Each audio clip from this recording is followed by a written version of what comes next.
سورت ممتحنہ ہے، یہ 28ویں پارے میں۔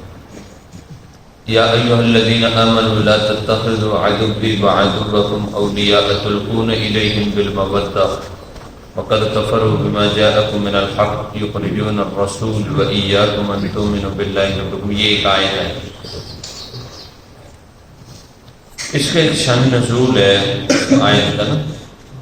شان نزول کہتے ہیں کوئی نہ کوئی وجہ، کوئی واقعہ ایسا پیش آتا ہے جس پہ اللہ قرآن نازل کر دیتا ہے۔ وہ واقعہ جو ہوتا ہے اس آیت کا شان نزول ہوتا ہے۔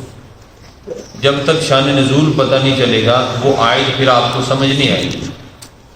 اس لیے کہتے ہیں نا کہ قرآن کا ترجمہ بھی پڑھنا ہے نا تو کسی عالم کی نگرانی میں پڑھو، تو آپ کو آپ تو سیدھا ترجمہ پڑھ جاؤ گے اس آیت کو، جیسے آپ کے دماغ میں جتنا کا آپ کا علم ہے اس کے مطابق اپنی مرضی سے اس کا مطلب نکال کے بیٹھ جاؤ گے، تو وہ آیت جو ہے وہ صحیح سمجھ نہیں آئے گی۔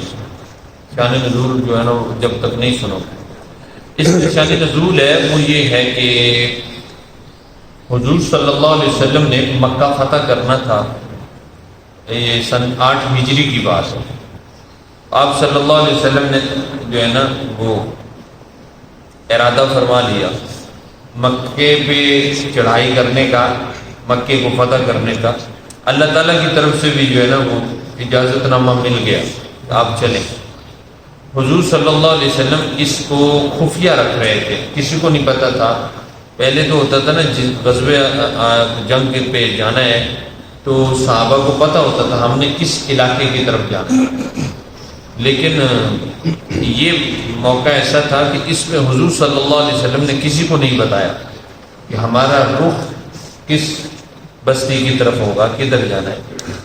آپ صلی اللہ علیہ وسلم اس کو خفیہ رکھنا چاہتے تھے کہ مکہ والوں کو اطلاع ہی نہ ہو ہم اچانک ان کے اوپر جو ہے نا وہ جا پہنچے۔ اس لیے کچھ چند ایک صحابہ کے علاوہ کسی کو نہیں پتا تھا، اور حضور صلی اللہ علیہ وسلم تیاریوں میں مصروف تھے۔ جبرائیل علیہ السلام انہوں نے کہا یا رسول اللہ، جس بات کو آپ خفیہ رکھ رہے ہیں نا اس کی مخبری ہو گئی ہے، مخبری ہو گئی۔ اور ایک عورت ہے مکہ کی طرف جا رہی ہے، اس کے پاس ایک خط ہے، اس خط کے اندر جو ہے وہ جنگ کی اطلاع دی گئی ہے آپ کے بارے میں، وہ ہے مکہ والوں کو اطلاع دی گئی ہے، وہ تحریر ہے، اس میں جو ہے نا وہ خبر پہنچ جانی ہے مکے۔ حضور جبرائیل علیہ السلام نے جگہ بھی بتا دی کہ مکے کے راستے پہ جاتے ہوئے فلاں جگہ پہ جا کے ایک عورت ملے گی۔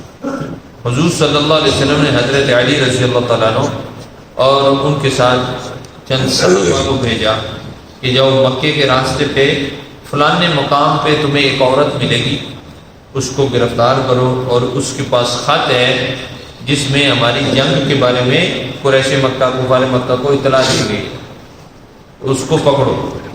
حضرت علی رضی اللہ تعالیٰ عنہ وہ پہنچے وہاں پہ اپنے ساتھیوں سمیت، تو وہ ایک عورت تھی وہ جا رہی تھی مکے کی طرف، تو اس کا راستہ روک لیا۔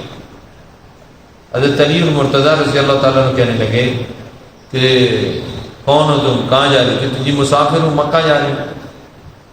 کہنے لگے تو تمہارے پاس جو خط ہے وہ کدھر ہے؟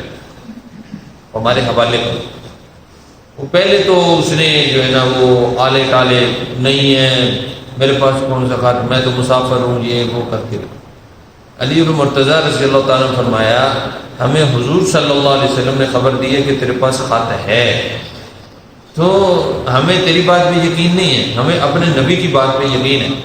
تیرے پاس خط ضرور ہے اور ہم وہ لے کے رہیں گے، یہ مت کسی بھول میں رہنا، ہم چھوڑیں گے نہیں تجھے، ہم نے وہ لینا ہے تجھ سے، وصول کریں گے۔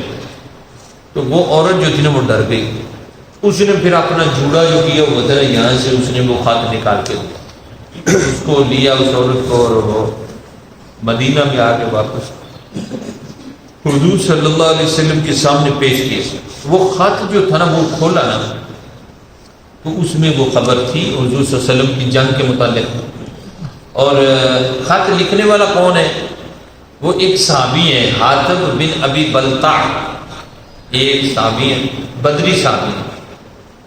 تو حضور صلی اللہ علیہ وسلم نے جب دیکھا کہ یہ تو حاتب کا، اور اس میں لکھا، یہ بھی ساتھ لکھا تھا کہ میرے بچے اور میرے دوسرے جو رشتہ دار ہیں وہ مکہ میں رہتے ہیں، اگر جنگ ہو جاتی ہے تو آپ ان کا خیال رکھیں۔ کفار مکہ کو کہا گیا۔ حضور صلی اللہ علیہ وسلم نے فرمایا حاتب کو بلاؤ۔ حاتب آ گئے، آپ نے فرمایا تو نے یہ خط لکھا ہے؟ انہوں نے کہا جی بالکل لکھا ہے۔ کیوں لکھا ہے؟ اچھا اس نے جب کہا نا میں نے لکھا ہے، تو حضرت عمر رضی اللہ تعالیٰ نے کھڑے ہو گئے، انہوں نے تلوار نکال دی، انہوں نے کہا یا رسول اللہ میں اس منافق کی گردن اڑا دوں، یہ آپ کی مغربی کا۔ حضور صلی اللہ علیہ وسلم نے فرمایا عمر بیٹھ جاؤ، تمہیں پتہ نہیں ہے کہ حاتب جو ہے یہ بدری صحابی ہے، اور بدری صحابہ کا مقام تو پھر بہت اوپر ہے۔ جو صحابہ بدر میں شریک تھے ان کے بارے میں تو یہ تھا نا کہ یہ تو آج کے بعد کوئی عمل نہ کرے جنتی ہے۔ بدری صحابہ کا بڑا مقام ہے۔ تو وہ نا آپ نے فرمایا عمر تمہیں پتہ نہیں ہے کہ یہ حاتب جو ہے یہ بدری، بیٹھ جاؤ۔ پھر آپ نے پوچھا حاتب تو نے ایسا کیوں کیا؟ انہوں نے کہا یا رسول اللہ میرے خبر دینے نہ دینے سے کوئی فرق نہیں پڑے گا، اللہ نے مکے کو لکھ دیا ہے، آپ کے ہاتھ پہ وہ پتہ ہوگا، آپ کا ہوگا، تو مجھے تو یہ یقین ہے، میں منافق نہیں ہوں۔ میں نے تو مکہ والوں کو یہ خبر دے کر نا ان پر احسان کیا ہے کہ جب جنگ ہوگی تو پھر جنگ میں تو پھر پتہ نہیں چلتا نا، جب ادھر سے مسلمان حملہ کریں گے ادھر سے کفار مکہ جو ہے اس سے میں آ کے کہیں وہ وہاں رہنے والے مسلمانوں کو قتل نہ کر دیں، نقصان نہ ہو جائے، میرے رشتے دار وہاں پہ، میں نے یہ خبر اس لیے دی ہے تاکہ جنگ کے دوران کم از کم وہ ان کا خیال کریں گے نا کہ یہ جس نے خبر بھیجی تھی یہ اس کے رشتے دار ہیں، تو کچھ تو خیال کریں گے۔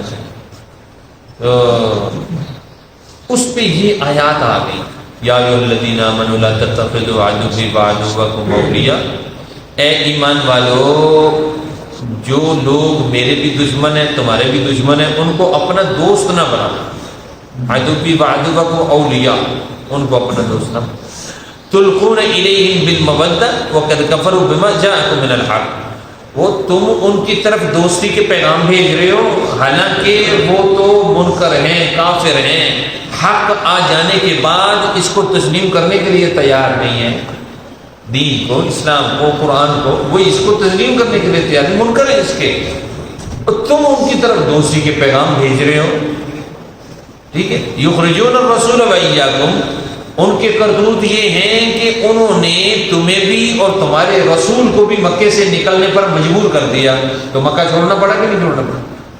جرم کیا تھا؟ ان تؤمنوا باللہ ربکم، کہ تم اللہ پر ایمان رکھتے ہو، بس یہ جرم ہے۔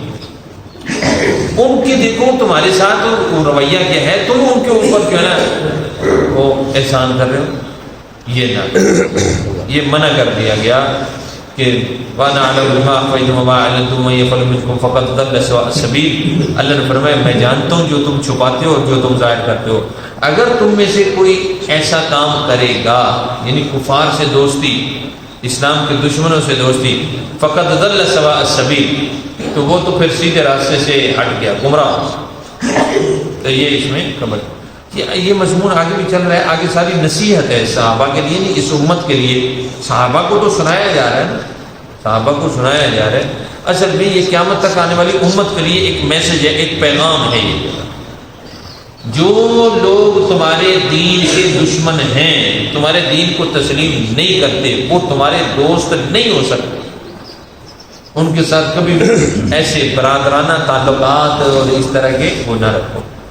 یہ تو کفار مکہ کے بارے میں آیتیں آئی ہیں نا، تو وہ جو چھٹے پارے میں اور وہاں پہ آیات واضح طور پر یہود و نصارہ کے بارے میں لا یا ایھا الذین آمنوا لا تتخذوا اليہود والنصارى اولیاء، یہ مکہ کے کافروں کے بارے میں ان کو دوست نہ بناؤ، وہاں یہود و نصارہ کو تم اپنا دوست نہ بناؤ، اور بعضهم اولیاء بعض، یہ یہود و نصارہ آپس میں ایک دوسرے کے دوست ہیں، ومن یتولہم منکم فانہ منہم، اگر تم میں سے کوئی یہود و نصارہ سے دوستی رکھے گا تو پھر تم بھی انہی میں سے ہو، تمہارا پھر اس امت سے تعلق نہیں ہے، تم بھی انہی میں سے۔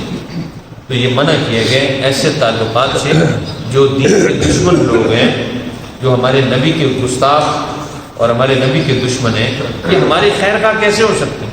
یہ نہیں ہو سکتے۔ لہٰذا مومن مومن کے ساتھ یہ اچھا لگتا ہے، مومن کافر کے ساتھ اچھا نہیں لگتا۔